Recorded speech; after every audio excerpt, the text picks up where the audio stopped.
What's going on, guys? So today we're talking about the most important modification you can make to a dirt bike if you are a thick boy, a large gentleman, a portly fella.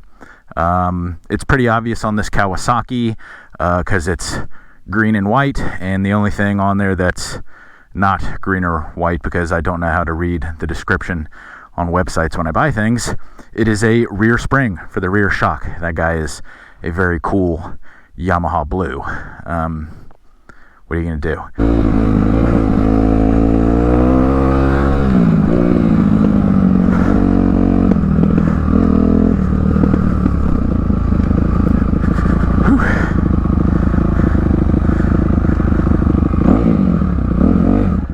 Oh no, the rear end with the old spring on it was squatting super deep into its travel, so it had nothing left over to actually soak up any bumps that I was riding over. So the suspension wasn't doing its job pretty much at all.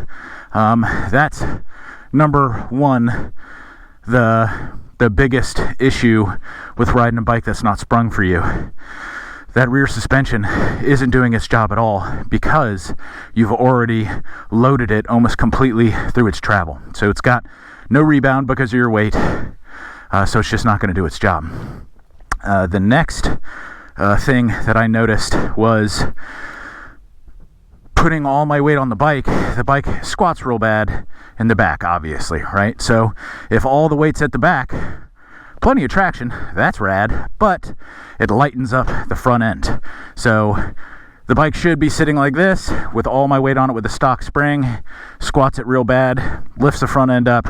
You've got less traction up front, and the bike is way more likely to wheelie when you don't want it to. Makes the bike feel incredibly squirrely, makes it really tough to predict what the bike's going to do going through corners, because that front end doesn't really have any grip. So when you lean the bike into a corner, it tends to oversteer, tends to go a little wide because there's just nothing, no weight on it to get it to do what it's supposed to do. Let's keep riding. Yeah.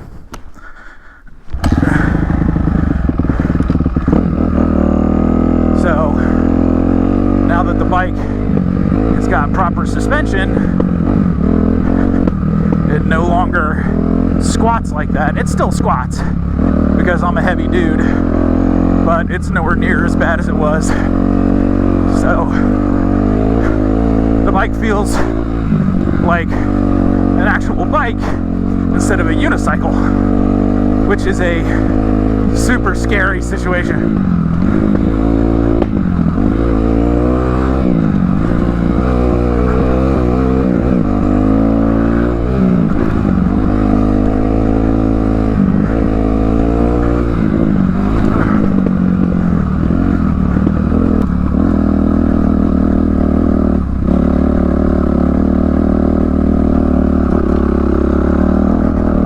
This is one of the harder uphills.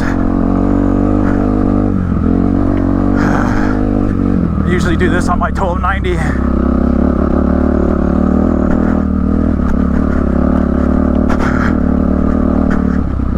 Piece of cake on this thing.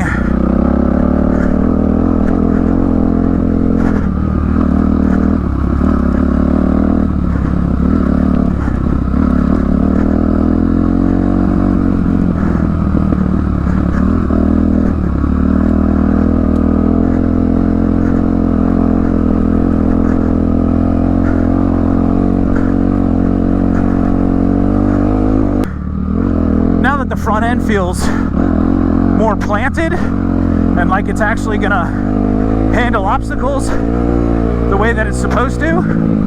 It's a lot easier for me to look further down the trail and see what's coming. Before, I was kind of looking directly in front of me, and that was causing problems. I wasn't seeing things that were coming up. I was seeing things that were essentially directly in front of me.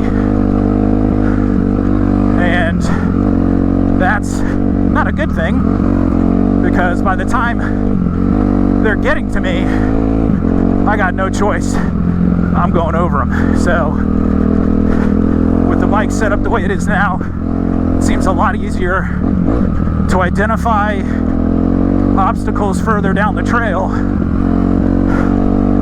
and to be able to plan accordingly to avoid them, whereas before it was just not a thing. It was not easy to do because I didn't trust the front end. I had to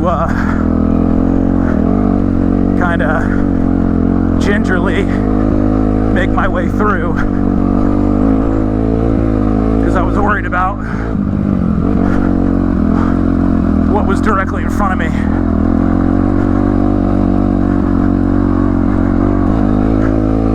Whereas now I'm able to look a little bit further down because I know the bike is going to handle something I throw at it a little bit better, which is a good feeling. It's confidence inspiring.